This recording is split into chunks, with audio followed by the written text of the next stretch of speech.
आप सभी लोग बहुत अच्छे ढंग से जो है देखिएगा। जैसे कि हमने आपको जो है पिछले वाले क्लास में मैंने द्विघात समीकरण के जो नेचर के बारे में, इसका नेचर क्या होता है, प्रकृति क्या होती है, इसके बारे में मैंने आपको जो है 3 केस लिखवाया था। केस नंबर फर्स्ट में क्या था कि अगर द्विघात समीकरण के जो होते हैं जो है क्या होते हैं डिस्क्रिमिनेंट विविक्तकर का मान मतलब capital D is less than 0। अगर कैपिटल डी की वैल्यू 0 से छोटी है तो इसके मूल क्या होंगे, काल्पनिक होंगे।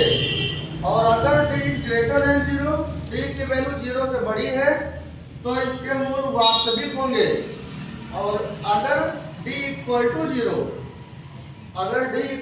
0 है तो इसके दोनों वास्तविक मूल बराबर होंगे।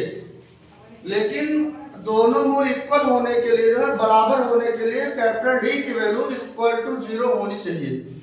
तो इस वाले क्वेश्चन में देखिए आप लोग ध्यान से, इसमें क्या कह रहा है, इस क्वेश्चन में कह रहा है क्वेश्चन कि निम्न द्विघात समीकरण में k का मान ज्ञात कीजिए कि उसके दो मूल बराबर हैं। क्वेश्चन ने ही बोल दिया है क्या है, दोनों मूल इक्वल हैं, बराबर हैं। अगर दोनों मूल इक्वल हैं तो आपको जो है k की वैल्यू फाइंड करना है। इट मींस जैसे कि ये आपका जो भी दिया है क्वाड्रेटिक इक्वेशन, इसका कंपेयर करेंगे, तुलना करेंगे किससे, ax² + bx + c = 0 से। अर्थात इसको देखिए ax² + bx + c = 0 से तुलना करने पर इसकी तुलना किया जाएगा। इसकी तुलना तो जैसे ही करेंगे तो यहाँ से a = क्या आया 2, a की वैल्यू आ गई 2, b की वैल्यू क्या आ गई, b के स्थान पर ये आपका दिया है k, c के स्थान पर क्या है 3, a और b और c की वैल्यू आ गई। यहां पर दिया है चूंकि दोनों मूल बराबर है, क्वेश्चन में ही जो है दे दिया है चूंकि दोनों मूल बराबर है। अगर दोनों मूल सेम है, दोनों मूल इक्वल है, बराबर है, तो क्या होता है, केस नंबर 3 मैंने आपको समझाया था कि इसका जो विविक्तकर जो होगा d = 0 होना चाहिए। मतलब d = 0, d का फार्मूला b² - 4ac = 0। इसमें वैल्यू जो है रख दीजिए, पुट कर दीजिए। जैसे b की वैल्यू k है, ये आपका हो गया k² - 4 इंटू a की वैल्यू 2 इंटू c की वैल्यू क्या है 3, ये दिया है = 0। ये आपका हो गया क्या हो गया k² - 4 2 जा 8 8 3 जा 24, k² - 24 = 0। यहाँ से आपका हो गया k² = ये हो गया 24।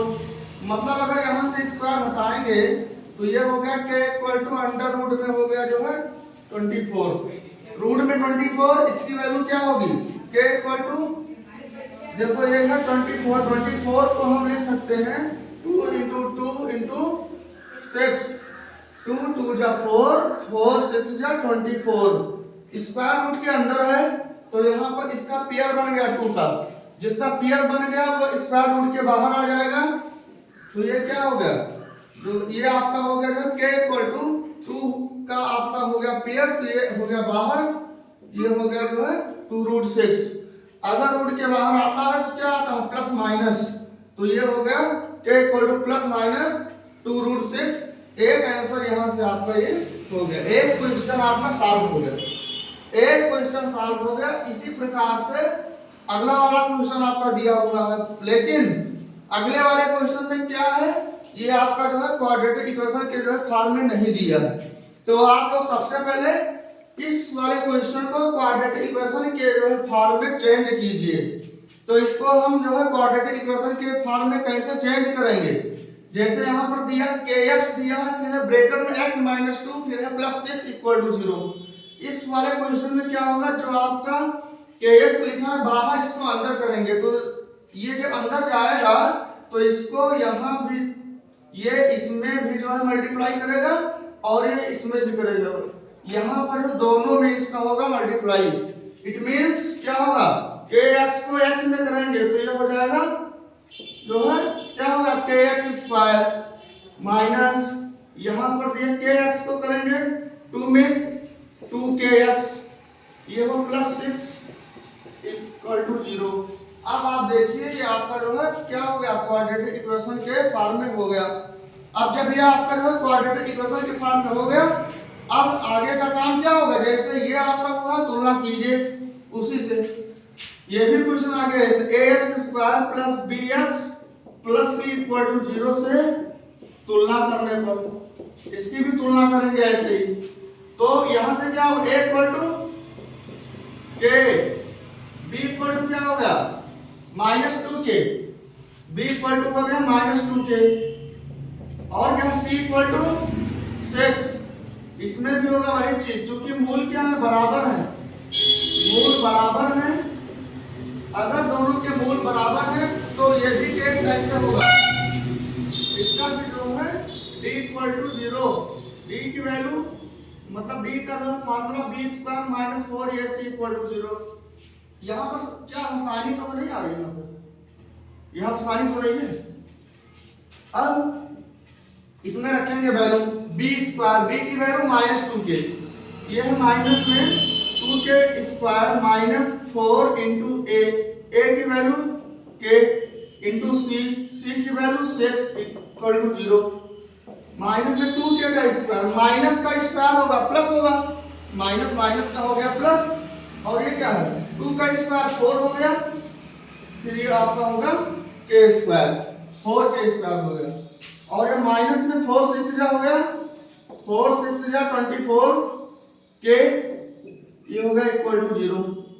इसमें जो है दोनों में क्या कॉमन क्या होगा, 4k हो जाएगा कॉमन, 4k² था 4k कॉमन होगा, k बचा माइनस, यहाँ था 24 में 4 कॉमन हुआ, 4 6 24 6 हो गया = 0।